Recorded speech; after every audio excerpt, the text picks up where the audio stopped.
2026 West Bengal Assembly election is a moment of Bengali resurrection from the eyes of a common man. এই 2026-এ যে সদ্য সমাপ্ত পশ্চিমবঙ্গ নির্বাচন হলো, এই নির্বাচনটা আরও যে আগের যে নির্বাচনগুলো ছিল তার মতন নয়। এবারকার নির্বাচন কিন্তু বাঙালির আত্মমর্যাদার পুনঃপ্রতিষ্ঠাতা, তাদের ঐতিহাসিক পরিচয়ের পুনরুজ্জীবন। এবারকার নির্বাচনের মাধ্যমে আমরা মাফিয়া রাজ, গুন্ডা রাজ, সিন্ডিকেট রাজ, সব রাজের বিরুদ্ধে এই বিজয়। এবারকার এই নির্বাচনের মাধ্যমে নারীদের সুরক্ষা, নারীদের স্বাধীনতা ফিরিয়ে আনার জয়।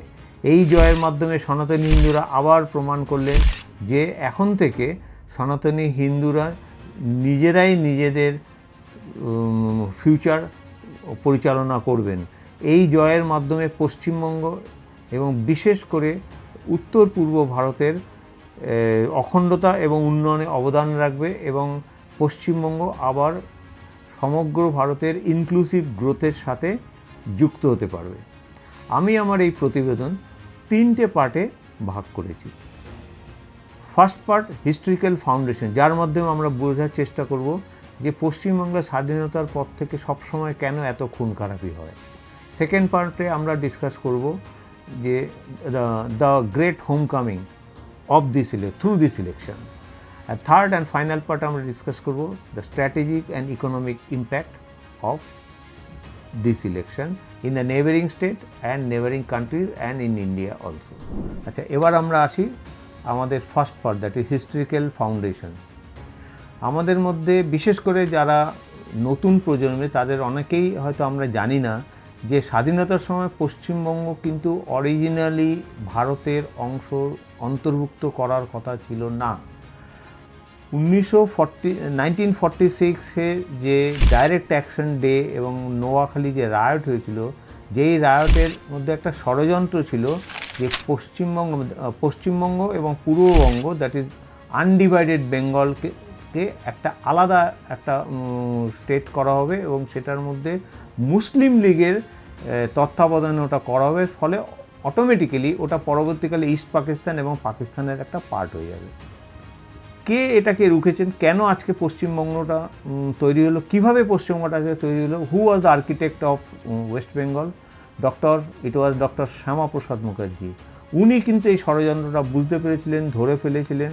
তখন উনি এর বিরোধিতা করেছিলেন যে এই অখণ্ড বাংলার পশ্চিম ভাগটাতে যেহেতু হিন্দুদের সংখ্যা বেশি, তাদের কালচার যেহেতু মুসলিমদের থেকে আলাদা এবং তাদের কালচার যেহেতু ইন্ডিয়ার সাথে মেলে, তাই পশ্চিমবঙ্গকে পুরো ইন্ডিয়ার অন্তর্ভুক্ত করতে হবে এবং সেই জন্য আজকে পশ্চিমবাংলা ইন্ডিয়ার অংশ হয়ে রয়েছে, যেখান থেকে বসে আপনি আর আমরা সব গর্বের সাথে আমরা এই ডিসকাশনগুলো করছি। তাহলে আমরা একটু বোঝার চেষ্টা করি যে এই আর্কিটেক্ট অফ ওয়েস্ট বেঙ্গল আছে ডক্টর শ্যামাপ্রসাদ মুখার্জির একটি জীবন সম্বন্ধে। ডক্টর শ্যামাপ্রসাদ মুখার্জি ছিলেন এমন একজন স্বাধীনতা সংগ্রামী যিনি আর্টিকেল 370 ঘোরতর বিরোধী ছিলেন। উনি বলেছিলেন, তার ফেমাস স্লোগান ছিল, একটা দেশের মধ্যে দুটো সংবিধান, দুটো পতাকা এবং দুটো প্রধানমন্ত্রী থাকতে পারেন না। এবং তার জন্য উনি অনেক পলিটিক্যাল মুভমেন্ট করেছেন এবং সেই বিরোধিতার জন্যে সে পলিটিক্যাল মুভমেন্ট করে উনি জম্মু কাশ্মীরে গেছেন। সেই সময়তে জম্মু কাশ্মীরে পারমিট প্রথার ব্যবস্থা ছিল, দ্যাট ইজ ডোমেস্টিক পারমিট দেওয়া হতো, কিন্তু উনি সেটাকে অবমাননা করে ওখানে গেছে। ফলে যথারীতি পুলিশ ওখানে অ্যারেস্ট করেছে, জেলে রয়েছেন এবং জেলেতে বন্দি অবস্থায় তখন তার মৃত্যু হয়। যে স্ট্র্যাটেজিক রিয়ালাইজেশন, তো ওনার যে দূরদর্শিতাটা ছিল যে কেন পশ্চিমবাংলাটা আলাদা হওয়া দরকার, তো উনি কিন্তু যেহেতু পশ্চিমবাংলাটার অংশটাতে হিন্দুদের সংখ্যা বেশি, তাই উনি বলেছিলেন যে if India is to be divided on religious line, so be West Bengal be. সেই জন্য ওয়েস্ট বেঙ্গলটাও কিন্তু ওয়েস্ট বেঙ্গল আর East Bengal on religious line divide হয়েছিল। তাই হিন্দু মেজরিটি ওয়েস্ট বেঙ্গল আজকে আমাদের এখানে এসেছিল। জনসংঘের প্রতিষ্ঠাতা, জনসংঘ যে আগে যে পার্টিটা ছিল, এই ডক্টর শ্যামাপ্রসাদ মুখার্জি কিন্তু হচ্ছে ফাউন্ডার অফ জনসংঘ ইন 1951। পরবর্তীকালে জনসংঘের নাম চেঞ্জ করে ভারতীয় জনতা পার্টি হয়, যেটা আজকে ভারতের প্রায় 21টা রাজ্যে গভর্ন করছে। তো এই যে ওনার যে ওই পার্টিটার যে লক্ষ্য ছিল, সেটা ছিল একটা জাতীয়তাবাদী একটা রাজনৈতিক পার্টি তৈরি করা, যাদের চেতনা থাকবে, সচেতন থাকবে, স্বদেশবোধ থাকবে, তার উপর এই পার্টিটা তৈরি করা। এবার আমরা আসি হিস্ট্রিক্যাল ফাউন্ডেশনটা তো আমরা বুঝলাম। তারপর স্বাধীনতার পর তো 78 বছর তো কেটে গেছে। এই 78 বছরে যদি আমরা কংগ্রেসের শাসনকাল, যাতে ডক্টর বিধানচন্দ্র রায়ের আমলের যে কংগ্রেস শাসনকাল পশ্চিমবঙ্গে ছিল, যেটাকে golden period of West Bengal বলা হয়, সেই 14 বছর যদি আমরা বাদ দিই, তাহলে বাকি যে 64-65 বছর ছিল, দ্যাট ইজ 6 ডিকেড প্লাস, সেটা কিন্তু পশ্চিমবাংলা কিন্তু কন্টিনিউয়াস অবক্ষয় দেখেছে। এখানে দেখেছি বাঙালিদের একটা ন্যারেটিভ তৈরি হয়ে গেছে বাঙালিদের এগেনস্টে, যে বাঙালিরা কাজ করতে চায় না। এখানে ফোর্সফুল স্টেট স্পন্সর্ড সব স্ট্রাইক হয়েছে, ইন্ডাস্ট্রি বন্ধ হয়ে গেছে, এডুকেশন সিস্টেম ধ্বংস হয়ে গেছে, আমাদের ছেলেরা আমাদের রাজ্য এবং ইন্ডিয়া ছেড়ে বাইরে চলে গেছে, political violence, intolerance, law and order problem, corruption, syndicate raj, economic stagnation, poor infrastructure, social division, border security and smuggling concern. কি না ওয়েস্ট বেঙ্গল দেখেছে এই 6 দশকে। স্বাধীনতার ঠিক পরবর্তী সময়তে ওয়েস্ট বেঙ্গল, যেখানে ইন্ডিয়ার প্রথম 3টে রাজ্যের মধ্যে একটা রাজ্য ছিল, আজকে সেই পশ্চিমবঙ্গ 6th পজিশনে চলে এসেছে। আমাদের যে রিলেটিভ পার ক্যাপিটা ইনকাম ছিল, স্বাধীনতার সময় কিন্তু পশ্চিমবঙ্গের পার ক্যাপিটা ইনকাম ছিল 127.5% ওভার ন্যাশনাল অ্যাভারেজ। মানে ন্যাশনাল অ্যাভারেজ থেকে আমাদের পার ক্যাপিটা ইনকাম কিন্তু বেশি ছিল। পশ্চিমবঙ্গ অনেক ধনী ছিল, পশ্চিমবঙ্গের বাসীরা অনেক ধনী ছিল। সেই জায়গাটা থেকে আজকের যে ন্যাশনাল পশ্চিমবঙ্গের যে অ্যাভারেজটা আছে, সেটা 87.5% অ্যাপ্রক্সিমেটলি এসে দাঁড়িয়েছে with respect to national average. মানে আজকে পশ্চিমবাংলার যে পার ক্যাপিটা ইনকাম, ওটা ন্যাশনাল অ্যাভারেজ থেকে কম হয়ে গেছে। তো এইভাবে আমরা দেখলাম যে পশ্চিমবাংলার শুরুটাই হয়েছে একটা আনসার্টেন একটা মুভমেন্টের মাধ্যমে। তারপরে যেহেতু আনসার্টেন ছিল, একটা এলিমেন্ট তো ওর এগেনস্টে সবসময় পশ্চিমবঙ্গের এগেনস্টে কাজ করতো।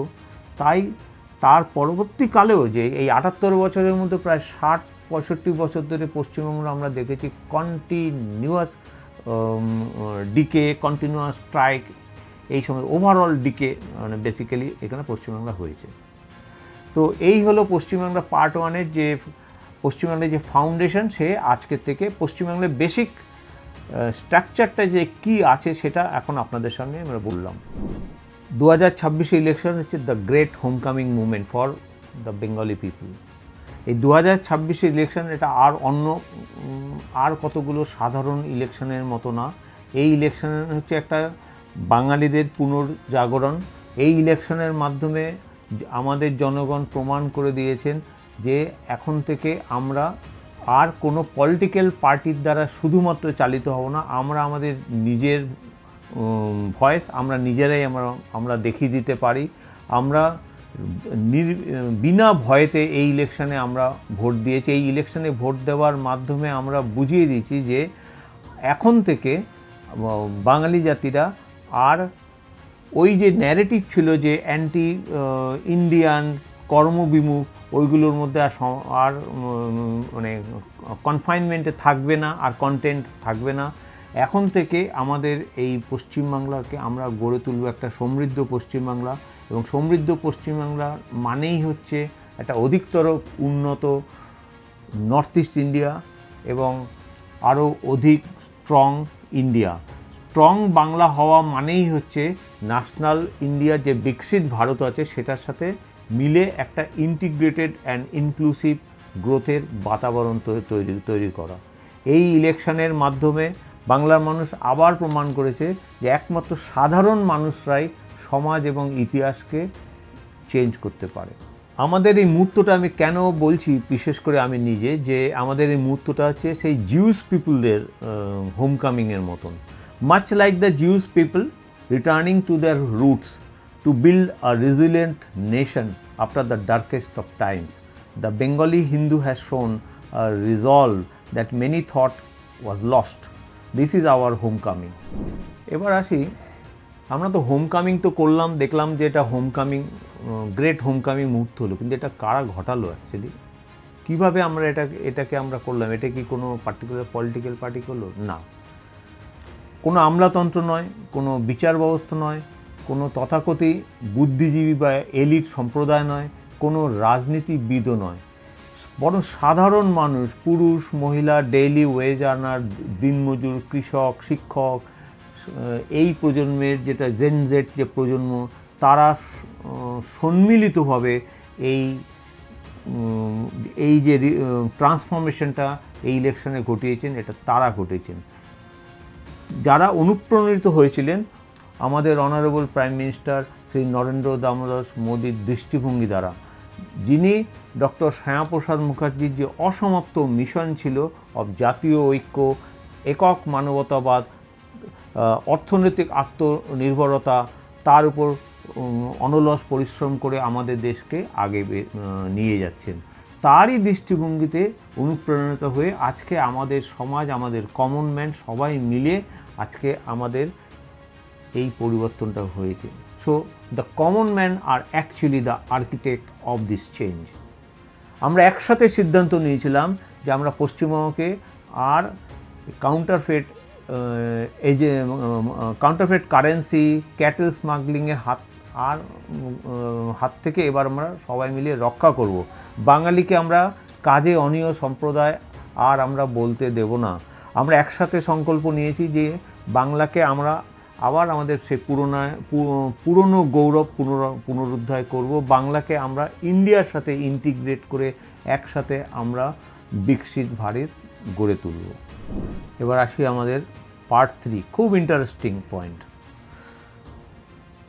Strategic and economic impact.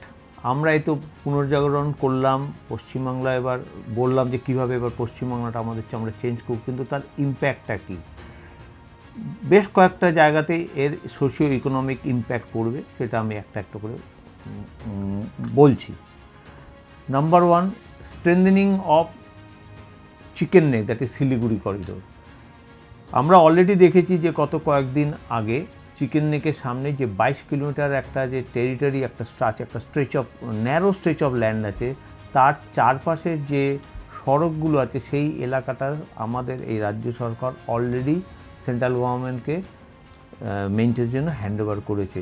তার মাধ্যমে চিকেন নেকটার পজিশনটা আমরা আরও স্ট্রেনদেন করলাম, এবং সেই স্ট্রেনদেনের মাধ্যমে যে কমপ্লিট নর্থ ইস্টে, যেটা একটা সবাই বলতে একটা isolated geography of the Indian map, সেটা কিন্তু আমরা আরও স্ট্রেনদেন করলাম, আরও সিকিউর করলাম।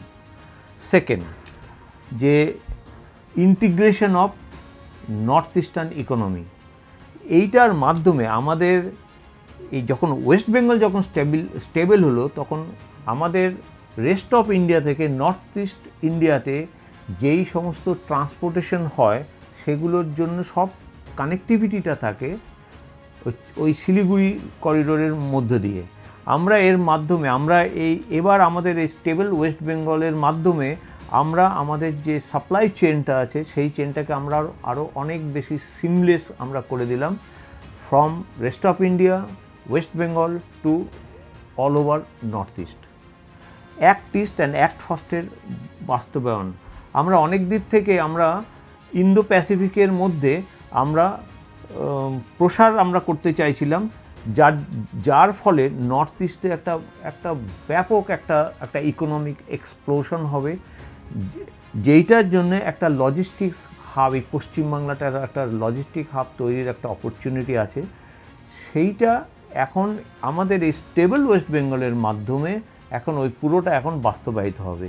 যে পোর্টগুলো আছে, কলকাতা পোর্ট, হলদিয়া পোর্ট, আসামের পোর্টগুলো, এই পোর্টগুলো আরও অনেক বেশি কাঁচা মাল বহন করতে পারবে, এবং আসামের যেমন চা আছে সেইগুলো আমাদের এই পোর্টগুলোর মাধ্যমে আরও কম দামে এক্সপোর্ট করতে পারবে। Next, shadow economy. The collapse of the shadow economy. আমরা জানি যে আমাদের যে বর্ডার ডিস্ট্রিক্টগুলো আছে ওয়েস্ট বেঙ্গল, যার মাধ্যমে ফেক কারেন্সি, ক্যাটেল স্মাগলিং এইগুলো সব হয়ে থাকে, ওইখান থেকে যে পয়সাটা আসে সেইটা অ্যাকচুয়ালি আমাদের এই যে নেফারিয়াস যে টেরোরিস্ট অ্যাক্টিভিটিস আছে ওই যে নেটওয়ার্কটা তাদেরকে ফান্ডিং করে। যখনই আমাদের এই ওয়েস্ট বেঙ্গল, আমাদের এই বর্ডার ম্যানেজমেন্ট আরও বেশি সুদৃঢ় হবে, তখন অটোমেটিক্যালি ওই যে প্রভিশনগুলো আছে অফ দ্য শ্যাডো ইকোনমি ওটা কিন্তু আস্তে আস্তে করে ড্রাই হয়ে যাবে। এবং তার এফেক্ট কিন্তু শুধু পশ্চিমবাংলা নয়, সারা ভারতে আমরা দেখব যে আমাদের যে এই ধরনের যত রিপোর্ট আমাদের কাছে আসতো সেই রিপোর্টগুলো কিন্তু এখন থেকে আস্তে আস্তে করে কমতে আরম্ভ করবে। জনসংখ্যাগত একটা স্থিতিশীলতা আমরা দেখেছি যে স্বাধীনতার পর কীভাবে ডেমোগ্রাফিক প্যাটার্নটা চেঞ্জ হয়ে গেছে along the border district of West Bengal. এবার যেহেতু এখন এই যে ফেন্সিংয়ের মাধ্যমে যেহেতু এখন অনুপ্রবেশকারীরা অত সহজে আর পৌঁছতে আর ভেতরে ঢুকতে পারবে না, সেই জন্য আমাদের দেশের যে জনসংখ্যাটা সেটা কিন্তু এবার স্টেবল হবে। যে বর্ডারের সামনে আমাদের বর্ডার ডিস্ট্রিক্টের সামনে আমাদের যে যারা ভিলেজাররা থাকে তারা কিন্তু এখন আরও অনেক বেশি ভয় ছাড়া তারা কিন্তু ওখানে এখন থাকতে পারবে। জাতীয় ঐক্য, ন্যাশনাল ইউনিটি, আমাদের এই স্টেবল, এতদিন আমরা শুনে এসেছি শুধু সেন্টার অ্যান্ড স্টেট বৈষম্য। এখন যখন আমরা একসাথে আমরা এখন সেন্ট্রাল ওয়েস্ট বেঙ্গল যখন ইন্ডিয়ার সাথে এখন যুক্ত হয়ে গেছে ফর অ্যান ইন্টিগ্রেটেড ডেভেলপমেন্ট রেজিমের সাথে, তখন আমরা দেখতে পাবো যে আমরা পশ্চিমবাংলা আবার নিজেকে আমাদের পশ্চিমবাংলায় শুধু নয় আমাদের দেশের উন্নতির জন্য নিজেদেরকে যুক্ত করতে পেরেছে। অ্যান্ড লাস্টলি যে বঙ্গোপসাগরীয় যে দৃষ্টিভঙ্গি, যে আমাদের এই পশ্চিমবাংলাটা এই স্টেবল হওয়ার জন্য বাংলাদেশ যে প্যারা ডিপ্লোমেসি আছে, Paschimbangla, Bangladesh, Myanmar up to Thailand, এই যে এলাকাটা যে প্যারা ডিপ্লোমেসি আছে, এইখানে যে প্রসার আছে এই যে সাউথ ইস্ট এশিয়াতে, তার যে ইকোনমিক ট্রেডের যে প্রসার আছে সেটা কিন্তু আমরা এবার কিন্তু অনেক বেশি এক্সপ্লোশন আমরা এখানে দেখতে পাবো। তো এইগুলো হচ্ছে গিয়ে positive impact of this particular election. তো বন্ধুরা, টু কনক্লুড, যে বাংলার ভবিষ্যৎ যেরকম আমরা ডিসক্রাইব করলাম, যে বাংলার ভবিষ্যৎ কিন্তু শুধুমাত্র গভর্নমেন্ট পার্টির উপর নির্ভর করে না বা করবে না। এখন থেকে বাংলার ভবিষ্যৎ কিন্তু নির্ভর করবে আমাদের মতন সাধারণ মানুষরা, যারা আমাদের গভর্নমেন্ট, আমাদের পাবলিক ইনস্টিটিউটের সাথে কাঁধে কাঁধ রেখে একসাথে আমরা আমাদের বাংলাকে আগে নিয়ে যাব। যদি আমরা আমাদের ওই ঐতিহ্যগুলোকে আমরা পুনরুদ্ধার করতে পারি, স্থানীয় উদ্যোগগুলোকে যদি আমরা আবার সহায়তা করতে পারি, আমরা যদি একটা সার্কুলার ইকোনমি বানাতে পারি। সার্কুলার ইকোনমির মানে হচ্ছে একদিকে থাকবে আমাদের স্মল স্কেল ইন্ডাস্ট্রি, যেগুলো সাধারণ মানুষ স্বল্প পুঁজি নিয়ে স্টার্ট করতে পারবে। আরেকদিকে টেকনো হেভি যে ইন্ডাস্ট্রিগুলো, যেখানে গভর্নমেন্টের ইন্টারভেনশন দরকার, তারা যখন আসবে এবং দুটো যখন মিলে একজন আরেকজনের পরিপূরক হয়ে কাজ করবে, তখন কিন্তু আমাদের পশ্চিমবাংলার এই উন্নতিকে কেউ রুখতে পারবে না। আমাদের উন্নতি একটা অনিবার্য বাস্তবতাতে তৈরি হবে। একটা কথা সর্বদা মনে রাখবেন, যে যখন মানুষ জেগে ওঠে তখন বাংলাও জেগে ওঠে, আর যখন বাংলা জেগে ওঠে তখন ভারতও জেগে ওঠে। তো চলুন আমরা এখন সবাই একসাথে মিলে বাংলার মাধ্যমে ভারতকে জাগিয়ে রাখি। এবার শেষ করার আগে আমরা একটা কথা বলে আমি শেষ করছি। তো এতক্ষণ পর্যন্ত আমরা বললাম যে কোথায় কি হয়েছে, কি করেছি, তার কি ইম্প্যাক্ট। এবার পরের যে পর্বে সেখানে আমরা একটু ডিসকাস করব সাধারণ মানুষ কি করবে, what are the common civic duties of the common people. সেটা আমি পরের পর্বে আমি তুলে ধরব। তো এই পর্বে এখনও পর্যন্ত এই পর্যন্তই। আপনারা সবাই ভালো থাকবেন। জয় হিন্দ, বন্দে মাতরম।